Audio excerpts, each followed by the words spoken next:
Hi ಪ್ರಿಯ ಸ್ನೇಹಿತರೆ, welcome back to my channel. ಹೊಸ ಕತೆಗೆ ನಿಮಗೆಲ್ಲರಿಗೂ ಸ್ವಾಗತ. ನಾನು ಪ್ರಿಯಾ. ನಾನು ಒಂದು ದೊಡ್ಡ ನಗರದಲ್ಲಿ ವಾಸಿಸುತ್ತಿದ್ದೇನೆ. ಖಾಸಗಿ ಸಂಸ್ಥೆಯೊಂದರಲ್ಲಿ ಕೆಲಸ ಮಾಡುತ್ತಿದ್ದೇನೆ. ಒಂದು ದಿನ ಹೊರಗಡೆ ಜೋರಾಗಿ ಮಳೆ ಬೀಳುತ್ತಿತ್ತು. ಬಾಲ್ಕನಿಯಲ್ಲಿ ಕಾಫಿ ಸೇವಿಸುತ್ತಾ ಇದ್ದ ನನಗೆ ಹಿಂದಿನ ಒಂದು ಸಂಗತಿ ನೆನಪಾಯಿತು. ಅದನ್ನು ನಿಮ್ಮೊಂದಿಗೆ ಹಂಚಿಕೊಳ್ಳುತ್ತೇನೆ. ಒಂದು ಬೆಳಿಗ್ಗೆ ಯಥಾಪ್ರಕಾರ ನಾನು ವಾಕಿಂಗ್ಗೆ ಹೊರಟಿದ್ದೆ. ಮನಸ್ಸು ಸ್ವಲ್ಪ ಉಲ್ಲಾಸದಿಂದ ಮತ್ತು ಹೊಸ ಭಾವದೊಂದಿಗೆ ತುಂಬಿತ್ತು. ನಮ್ಮ ಮನೆಯ ಪಕ್ಕದ ಉದ್ಯಾನದಲ್ಲಿ ಸದಾ ಹೀಗೆ ನಡೆಯುತ್ತಿದ್ದೆ. ಹೀಗೆ ನಡೆಯುತ್ತಿರುವಾಗ ಹಲೋ ಎಂದು ನಮ್ಮ ಅಪಾರ್ಟ್ಮೆಂಟ್ನಲ್ಲಿಯೇ ಇರುವ ಒಬ್ಬ ಯುವಕ ಕರೆದ. ನಾನು ಸಾಮಾನ್ಯವಾಗಿ ಅವನಿಗೆ ನಮಸ್ಕಾರ ಹೇಳಿ ಮುಂದುವರಿದೆ. ಅಲ್ಲಿಯೇ ಹತ್ತಿರದ ಬೆಂಚ್ ಮೇಲೆ ಕುಳಿತುಕೊಂಡು ಅವನು ಟೀ ಶರ್ಟ್ ಧರಿಸಿ ವೇಟ್ಗಳೊಂದಿಗೆ ವ್ಯಾಯಾಮ ಮಾಡುತ್ತಿದ್ದ. ಅವನನ್ನು ನೋಡುತ್ತಾ ನಾನು ಇಯರ್ಫೋನ್ ಹಾಕಿಕೊಂಡು ಹಾಡುಗಳನ್ನು ಕೇಳುತ್ತಿದ್ದೆ. ಆತ ವ್ಯಾಯಾಮದಲ್ಲಿ ತಲ್ಲೀನನಾಗಿದ್ದರೆ ಅದನ್ನು ನೋಡಿ ನನ್ನ ಜೀವನದ ಹಳೆಯ ಚೆಂದದ ನೆನಪುಗಳು ಮನಸ್ಸಿನಲ್ಲಿ ಮರುಕಳಿಸತೊಡಗಿದವು. 1 ವರ್ಷದ ಹಿಂದೆ ನನ್ನ ಜೀವನದಲ್ಲಿ ನಾನು ಎಷ್ಟು ಸಂತೋಷದಲ್ಲಿದ್ದೆ. ಮನೆಯಲ್ಲಿ ನಾನು ಮತ್ತು ನನ್ನ ಕಂದು ಸಂತೋಷದ ಸಣ್ಣ ಸಾಕುಪ್ರಾಣಿಗಳು ಇದ್ದರೂ ಸಹ ಎಷ್ಟು ಸುಖವಾಗಿ ಒಗ್ಗೂಡಿ ಸ್ನೇಹಿತರಂತೆ ಬದುಕುತ್ತಿದ್ದೆವು. ಆದರೆ ಇದನ್ನು ಸಹಿಸಲಾರದ ವಿಧಿ ನಮ್ಮ ಸಂತಸಕ್ಕೆ ಕಪ್ಪು ಮೋಡ ಮುತ್ತಿತು. ಪ್ರವಾಸಕ್ಕೆ ಹೋಗುತ್ತೇನೆ ಎಂದು ಹೇಳಿ ಹೊರಟಿದ್ದ ನನ್ನ ಸ್ನೇಹಿತ ವಿದೇಶಿ ಕೆಲಸಕ್ಕೆ ತೆರಳಿ ಸಂಪರ್ಕ ಕಳೆದುಕೊಂಡಿದ್ದ. ಆತ ಮರಳಿ ಬರಲಿಲ್ಲ. ಇನ್ನು ನಾವು ಇಬ್ಬರು, ನಾನು ಮತ್ತು ಸಾಕುಪ್ರಾಣಿ, ಏಕಾಂಗಿಯಾಗಿ ಉಳಿದಿದ್ದೆವು. ನಮಗೆ ಸ್ವಂತಿಕರು ಎನ್ನುವವರು ಯಾರೂ ಇರಲಿಲ್ಲ. ಹೀಗಾಗಿ ನಾನು ಒಬ್ಬಳೇ ಜೀವನ ಸಾಗಿಸುತ್ತಿದ್ದೆ. ಎಲ್ಲ ನೋವುಗಳನ್ನು ಮರೆಯಲು ಪ್ರಯತ್ನಪಡುತ್ತಿದ್ದೆ ಎಂದು ವಾಸ್ತವಕ್ಕೆ ಮರಳಿ ಬಂದೆ. ಆದರೆ ಆ ದಿನದ ನೆನಪುಗಳು ಬಂದು ನನ್ನ ಕಣ್ಣುಗಳು ತೇವಗೊಂಡವು. ಸಹಜವಾಗಿ ಕಣ್ಣೀರು ಹರಿಯತೊಡಗಿತು. ನಂತರ ನೋವನ್ನು ತಡೆಯಲಾರದೆ ಅಲ್ಲಿಂದ ಎದ್ದು ಆ ದಿನದ ವಾಕಿಂಗ್ ಅನ್ನು ಬಿಟ್ಟು ಮನೆಗೆ ಹಿಂತಿರುಗಿದ್ದೆ. ಏಕಾಂಗಿತನ ಮತ್ತು ತಂತ್ರಜ್ಞಾನದ ಸಾಂತ್ವನ. ಸಮಯ ಸುಮಾರು 8 ಗಂಟೆಯಾಗಿತ್ತು. ನಂತರ ಸಿದ್ಧಗೊಂಡು ಅದ್ದುಗನ್ನಡಿಯ ಮುಂದೆ ನಿಂತು ನೋಡಿಕೊಂಡೆ. ನಂತರ ಉಪಹಾರ ಮಾಡಲು ಕಚೇರಿಗೆ ಹೊರಟು ವಾಹನದಲ್ಲಿ ಕುಳಿತು ಕಚೇರಿಗೆ ತೆರಳಿ ದೈನಂದಿನ ಕಾರ್ಯಗಳನ್ನು ಮುಗಿಸಿ ಮನೆಗೆ ಬಂದಿದ್ದೆ. ಇನ್ನು ದಿನವಿಡೀ ಕಚೇರಿಗೆ ಹೋಗಿ ಬರುವುದರಿಂದ ನನಗೆ ಸಹಿಸಲು ಕಷ್ಟವಾಗುತ್ತಿತ್ತು. ಮನೆಯ ಎಲ್ಲಾ ಕೆಲಸಗಳನ್ನು ನಾನೇ ಮಾಡಬೇಕಿತ್ತು. ಆದರೆ ಆ ದಿನ ಸಂಜೆ ಭೋಜನ ಮಾಡಲು ಮನಸ್ಸೂ ಇರಲಿಲ್ಲ. ಹಾಗೆಯೇ ಕುಳಿತೆ. ಸುಮಾರು 1 ಗಂಟೆಯ ನಂತರ ಎಚ್ಚರಗೊಂಡಾಗ ಅಲ್ಲಿಯೇ ಇದ್ದ ನೀರನ್ನು ಕುಡಿದು ಕೆಲವು ನಿಮಿಷಗಳು ಕುಳಿತುಕೊಂಡೆ. ಜೀವನದಲ್ಲಿ ಈಗೆಷ್ಟು ಕಷ್ಟಗಳಿವೆಯೋ ಅವುಗಳು ಹಸಿವನ್ನು ಕಳೆಯುವುದೇ ಇಲ್ಲ. ನಂತರ ಕೊನೆಗೆ ಕೆಲವು ಹಣ್ಣುಗಳನ್ನು ತಿಂದು ಟಿವಿ ಆರಂಭಿಸಿ ನೋಡುತ್ತಾ ಕುಳಿತುಕೊಂಡಿದ್ದೆ. ಟಿವಿಯಲ್ಲಿ ಯಾವುದೇ ಆಸಕ್ತಿಕರ ಕಾರ್ಯಕ್ರಮಗಳು ಇರಲಿಲ್ಲ.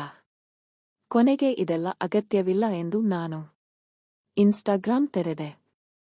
ನನ್ನ ಫೋಟೋಗಳಿಗೆ ಬಹಳಷ್ಟು ಕಾಮೆಂಟ್ಗಳು ಬಂದಿವೆ. ಇಂದಿಗೂ ಜನರು ಅವುಗಳಿಗೆ ತಮ್ಮ ರೀತಿಯಲ್ಲಿ ಪ್ರತಿಕ್ರಿಯೆ ನೀಡುತ್ತಿದ್ದರು. ಅವುಗಳನ್ನು ನೋಡಿದಾಗ ಎಲ್ಲರೂ ವಿವಿಧ ರೂಪದಲ್ಲಿ ಮೆಚ್ಚುತ್ತಿದ್ದರು. ಸಾಕಷ್ಟು ಜನರು ಫೋಟೋಗಳನ್ನು ಹೊಗಳಿದರೆ ಇನ್ನು ಕೆಲವರು ತಮ್ಮ ಸಂಖ್ಯೆಯನ್ನು ಕೊಟ್ಟಿದ್ದರು. ಇನ್ನು ಕೆಲವರು ನನಗೆ ಸಂಖ್ಯೆ ಕಳುಹಿಸುವಂತೆ ಮೆಸೇಜ್ ಮಾಡಿದ್ದರು. ಇವರೆಲ್ಲ ಕಾಮೆಂಟ್ ಮತ್ತು ಮೆಸೇಜ್ಗಳನ್ನು ನೋಡಿ ನನಗೆ ಅನಗತ್ಯವೆನಿಸದಂತೆ ಮುಖದಲ್ಲಿ ನಗು ಮೂಡಿತು. ಕೊನೆಗೆ ಇದೆಲ್ಲ ಸಾಕು ಎಂದು ರೀಲ್ಗಳನ್ನು ನೋಡಲು ಶುರು ಮಾಡಿದೆ. 10 ನಿಮಿಷಗಳ ನಂತರ ಒಂದು ಕತೆ ಕಾಣಿಸಿತು. ಕೂಡಲೇ ಅದನ್ನು ಓದಿದರೆ ಚೆನ್ನಾಗಿರುತ್ತದೆ ಎಂದು ಓದಲು ಆರಂಭಿಸಿದೆ. ಆ ಕತೆಯನ್ನು ಓದುತ್ತಾ ನನ್ನ ಮನಸ್ಸಿನ ಒಳಗಿನ ಗುಪ್ತ ಭಾವನೆಗಳು ಮೇಲೇಳತೊಡಗಿದ್ದವು. ಕತೆಯನ್ನು ಸಂಪೂರ್ಣವಾಗಿ ಓದಿ ಮುಗಿಸಿದ ಮೇಲೆ ಬೇರೆ ಜಗತ್ತಿನಲ್ಲಿ ತೇಲುತ್ತಿರುವಂತೆ ಭಾಸವಾಯಿತು. ಕೊನೆಗೆ ಇದೆಲ್ಲ ಸಾಕು ಎಂದು ಆ ಚಲನಚಿತ್ರವನ್ನು ಆರಂಭಿಸಿ ನೋಡಲು ಪ್ರಾರಂಭಿಸಿದೆ. ಸುಮಾರು 1 ಗಂಟೆ ಚಲನಚಿತ್ರ ನೋಡಿದ ನಂತರ ದೈಹಿಕವಾಗಿ ಸ್ವಯಂ ಸಾಂತ್ವನ ಪಡೆದು ತಾಜಾತನ ಅನುಭವಿಸಿದೆ. ಮನಸ್ಸು ಸ್ವಲ್ಪ ಹಗುರವಾದಂತೆ ಕಂಡಿತು. ಅಲ್ಲಿಯೇ ವಿಶ್ರಾಂತಿ ಪಡೆದೆ. ಕಾಫಿ ಮತ್ತು ಅನುಭವಗಳು ಮರುದಿನ ಯಥಾಪ್ರಕಾರ ಉದ್ಯಾನಕ್ಕೆ ವಾಕಿಂಗ್ಗೆ ಹೋಗಿದ್ದೆ. ಅವನು ಅಲ್ಲಿಯೇ ವ್ಯಾಯಾಮ ಮಾಡುತ್ತಿದ್ದ. ನಿನ್ನೆಯಂತೆಯೇ ಅವನು ದೇಹವ್ಯಾಯಾಮವನ್ನು ಮುಂದುವರಿಸಿ ಮುಗಿಸಿದ್ದ. ಅವನು ಮೊದಲ ವರ್ಷದ ವಾಣಿಜ್ಯ ವಿಭಾಗದಲ್ಲಿ ವಿದ್ಯಾರ್ಥಿಯಾಗಿ ಓದುತ್ತಿದ್ದ. ಕಾಲೇಜಿನಲ್ಲಿ ಎಲ್ಲಾ ವಿಷಯಗಳಲ್ಲಿ ಶ್ರೇಷ್ಠನಾಗಿದ್ದ. ಆದರೆ ಕಾಲೇಜಿಗೆ ಹೋಗುವುದನ್ನು ಬಿಟ್ಟು ಯಾವಾಗಲೂ ಏಕಾಂಗಿಯಾಗಿ ಇರಲು ಬಯಸುತ್ತಿದ್ದ. ಅವನು ವ್ಯಾಯಾಮ ಮತ್ತು ಆಹಾರ ನಿಯಮದಿಂದ ಆಕರ್ಷಣೀಯನಾಗಿ ಕಾಣುತ್ತಿದ್ದ. ಅವನು ವಾಕಿಂಗ್ ಬಂದಾಗ ಯಾವಾಗಲೂ ನಗುತ್ತಾ ಮಾತಾಡುತ್ತಿದ್ದ. ಆದರೆ ಎಂದಿಗೂ ಬೇರೆ ರೀತಿಯಲ್ಲಿ ನೋಡಿರಲಿಲ್ಲ. ಇನ್ನು ಕೆಲವೊಮ್ಮೆ ವಾಕಿಂಗ್ ಮುಗಿಸಿ ಮನೆಗೆ ಹೊರಡಬೇಕಾದಾಗ ಹಾಗೆ ಏನೋ ಎಂದು ಹಾಸ್ಯದ ಮಾತುಗಳನ್ನು ಹೇಳಿ ನಗಿಸುತ್ತಿದ್ದ. ಅವನು ನನಗೆ ಸ್ನೇಹಿತನಂತೆ ಇದ್ದ. ಹೀಗೆ ಅವನು ನನ್ನ ಸ್ನೇಹಿತನಾಗಿ 4-5 ತಿಂಗಳುಗಳು ಕಳೆದಿದ್ದವು. ಹೀಗೆ ವಾಕಿಂಗ್ಗೆ ಹೋದ ಒಂದು ಸಂದರ್ಭದಲ್ಲಿ ನಮ್ಮ ಮಾತುಕತೆ ನಡೆಯುತ್ತಿತ್ತು. ಆದರೆ ಅವನು ಪ್ರತಿದಿನ ವ್ಯಾಯಾಮ ಮಾಡುವಾಗ ಅವನನ್ನು ನೋಡಿದಾಗ ಮನಸ್ಸಿನಲ್ಲಿ ವಿವಿಧ ಆಲೋಚನೆಗಳು ಹುಟ್ಟಿಕೊಳ್ಳುತ್ತಿತ್ತು. ಸ್ಪಷ್ಟವಾಗಿ ಅಲ್ಲಿಂದ ಮನೆಗೆ ಹೊರಡಬೇಕು ಎನ್ನುವಷ್ಟರಲ್ಲಿ ಅವನು ಏನೋ ಸಂಭವಿಸಿತು. ಏಕೆ ಇಷ್ಟು ಶೀಘ್ರವಾಗಿ ಹೊರಡುತ್ತಿರುವೆ ಎಂದು ಪ್ರಶ್ನಿಸಿದ. ನಾನು ಏನೂ ಇಲ್ಲ, ಶಕ್ತಿ ಕಡಿಮೆಯಾಗಿದೆ ಎಂದು ಅಲ್ಲಿಂದ ಹೊರಡಲು ಬಯಸಿದೆ.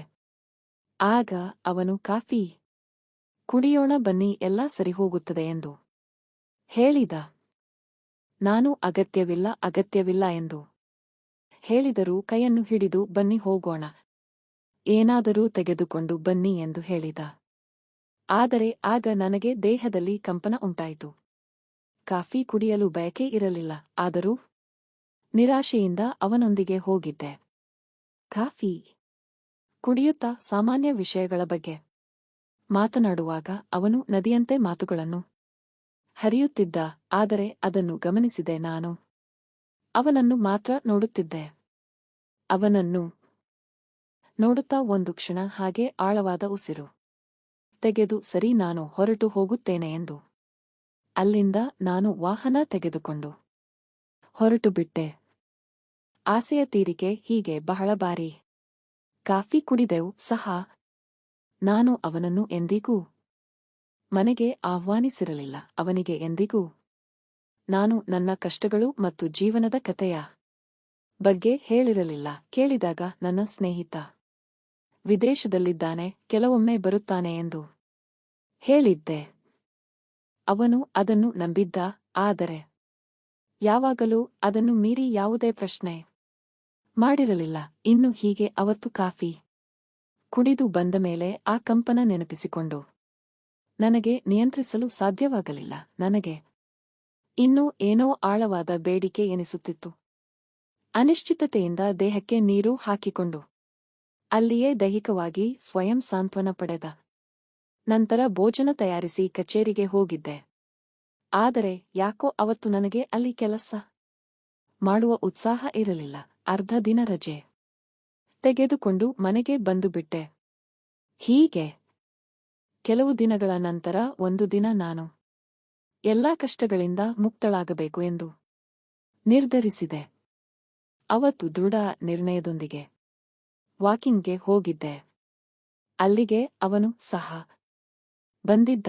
ಅವತ್ತು ನಾನೇ ಅವನನ್ನು ಮಾತುಕತೆಗೆ ತೊಡಗಿಸಿದೆ.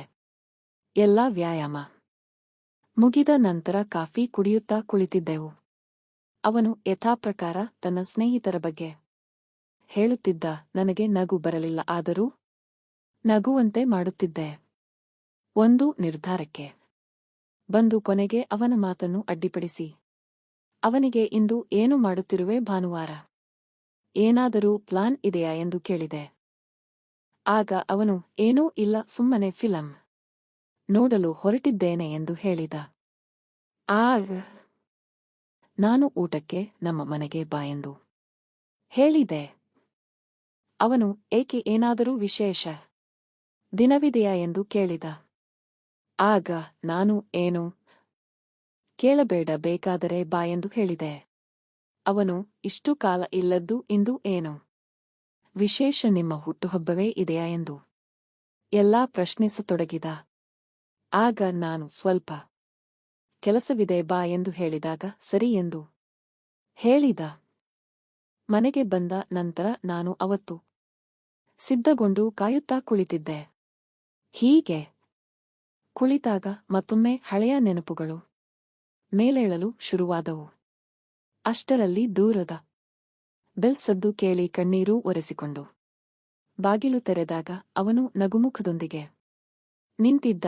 ಒಳಗೆ ಬಂದವನೇ ಮನೆಯ ಸೌಂದರ್ಯವನ್ನು ನೋಡಿ ಅಚ್ಚರಿಪಟ್ಟ. ಆಗ ನಾನು ಕುಳಿತುಕೊಳ್ಳು ಎಂದು ಹೇಳಿ ಕಾಫಿ ತಂದು ಕೊಟ್ಟೆ. ಆಗ ಅವನು ಯಾರೂ ಕಾಣುತ್ತಿಲ್ಲ ಎಲ್ಲಿ ಹೋಗಿದ್ದಾರೆ ಎಂದು ಕೇಳಿದಾಗ ಜೀವನದ ಎಲ್ಲಾ ಸಂಗತಿಗಳನ್ನು ಹೇಳಿ ಜೋರಾಗಿ ಅಳುತ್ತಾ ಕುಳಿತೆ.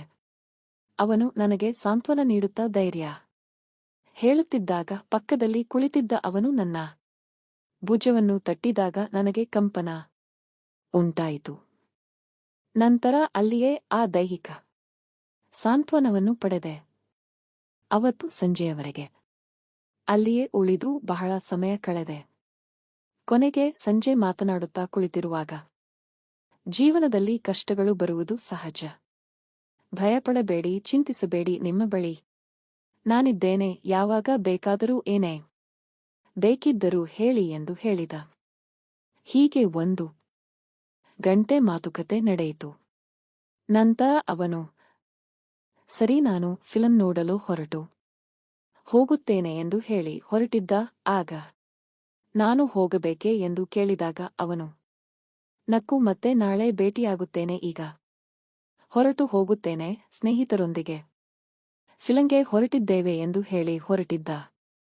ಇದಾದ ನಂತರ ಸಮಯ ಸಿಕ್ಕಾಗೊಮ್ಮೆ ಸಾಂತ್ವನ ಪಡೆಯುತ್ತಿದ್ದೆವು. ಕತೆ ಇಲ್ಲಿ ಮುಗಿಯುತ್ತದೆ. ದಯವಿಟ್ಟು ಲೈಕ್ ಮಾಡಿ, ಕಮೆಂಟ್ ಮಾಡಿ, ಶೇರ್ ಮಾಡಿ. ನನ್ನ ಚಾನೆಲ್ಗೆ ಹೊಸಬರಾಗಿ ಆಗಿದ್ದರೆ ಸಬ್ಸ್ಕ್ರೈಬ್ ಮಾಡಿ.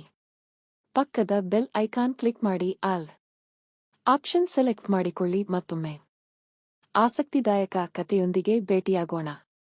ಅಲ್ಲಿವರೆಗೂ ಬೈ ಬೈ.